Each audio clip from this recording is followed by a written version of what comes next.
Hi, Cancerians. This is Maxine Taylor, America's first licensed astrologer, and I have your March 2019 astrological forecast right here. And what a month it is going to be. Let's start at the beginning, because at the beginning of the month, we have three celestial events that really are very telling and very powerful.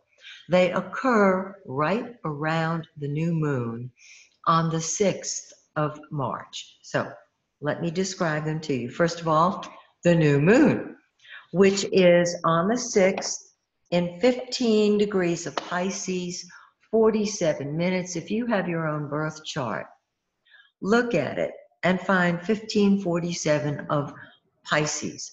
This is where the energy starts growing. The new moon is a time when energy starts growing.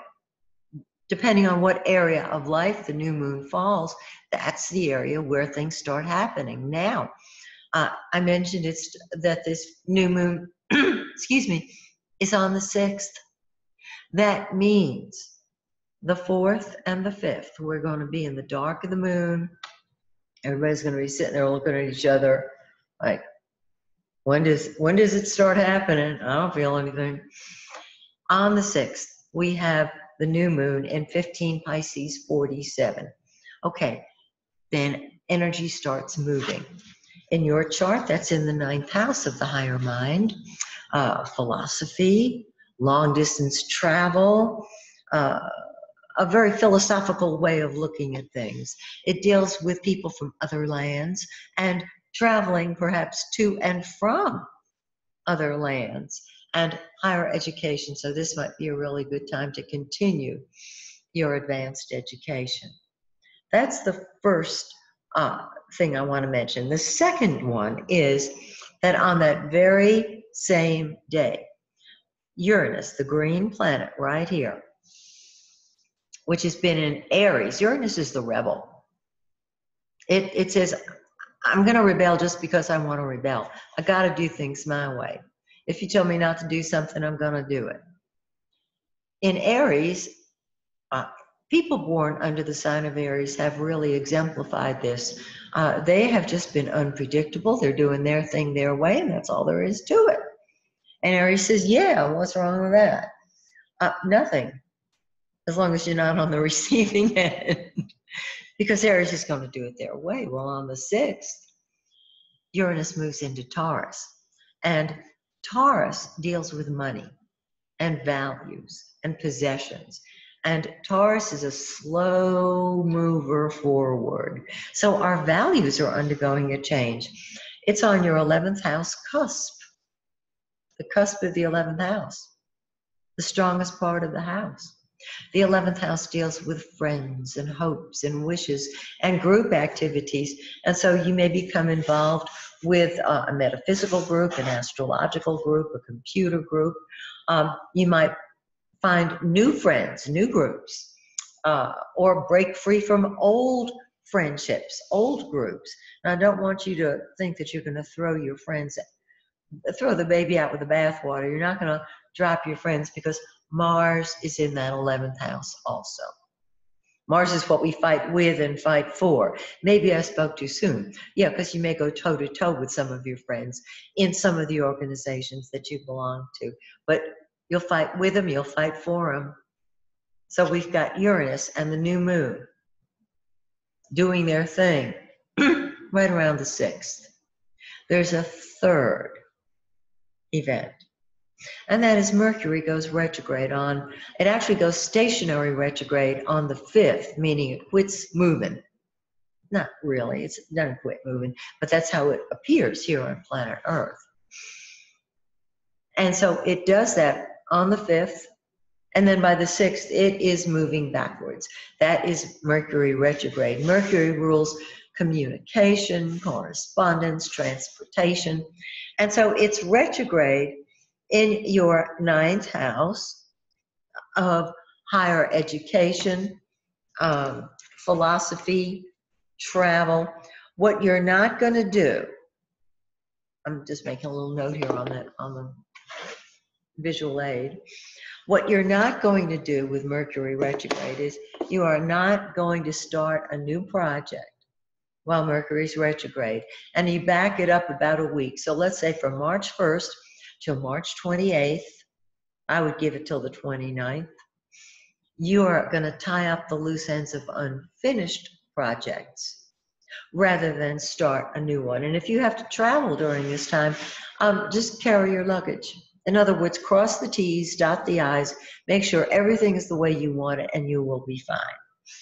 So those are the three things that are occurring on the 5th and 6th, right in that time frame, that are going to make everybody feel a little out of sorts, a little weird. There's nothing wrong with you. It's just that the energy is changing. And many of you who are empathic or psychic feel this all the time. Some of you do, tell me, I don't feel the retrograde Mercury. I just deal with it. Whatever. You don't have to feel it. It's still working. Still happening. Okay, the sun, the center of our life, the center of our solar system, is also in that 9th house of higher mind, higher education, your principles. On the 20th, it crosses into your 10th house, and you are the leader. The sun is the giver of life. It's in your career house. Yes, you are top dog. Now, the last planet I want to talk to you about is Venus. Venus is love. Venus is money.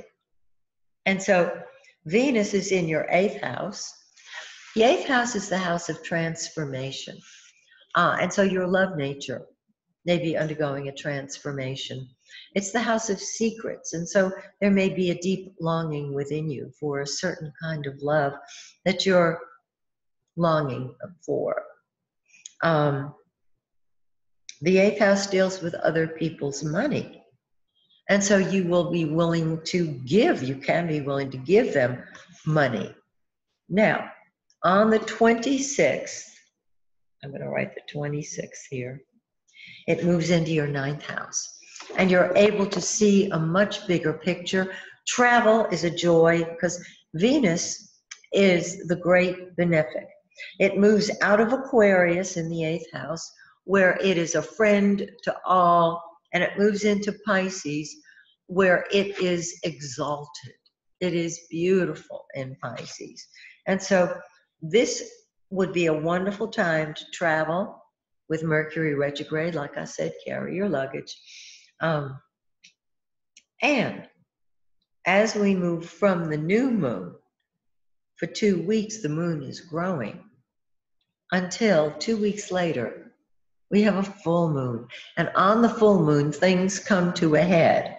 The full moon is March 20th, the same day that the sun moves into your 10th house and you are the leader. The full moon emphasizes, because it's on the 4th house cusp, the IC, home and family and real estate. And so things dealing with home, family, and real estate, things that provide emotional security, will come to a head to be dealt with. Let's say you've been waiting to sign a lease for a particular house, or you have wanted a particular piece of furniture for your house. The full moon brings domestic affairs to a head, and you can get what you want. Now, remember that Mercury's going to be retrograde until the 28th of the month. So my suggestion would be, yes, enjoy the full moon on the 20th. Don't sign the contract on the new house till the 28th. Okay? Make sense? So, I hope you will join me, if you're here in Atlanta, at my full moon ceremony on the 20th, when the sun moves into Aries, of course, at the Phoenix and Dragon, 7 o'clock Eastern time, 7 p.m. If you're not in Atlanta, let's say you're out of the country, just convert your time to Eastern time, and we can go from there. Daylight savings time will be in effect after the 10th, I believe. You might have to correct me if I'm wrong. So just check and see if we're on daylight time. And then just go deep within and join us. There's no charge to be there in person. There's certainly no charge to join us through the ethers. So, until we meet again, this is Maxine Taylor saying, may the stars shine brightly on you and yours.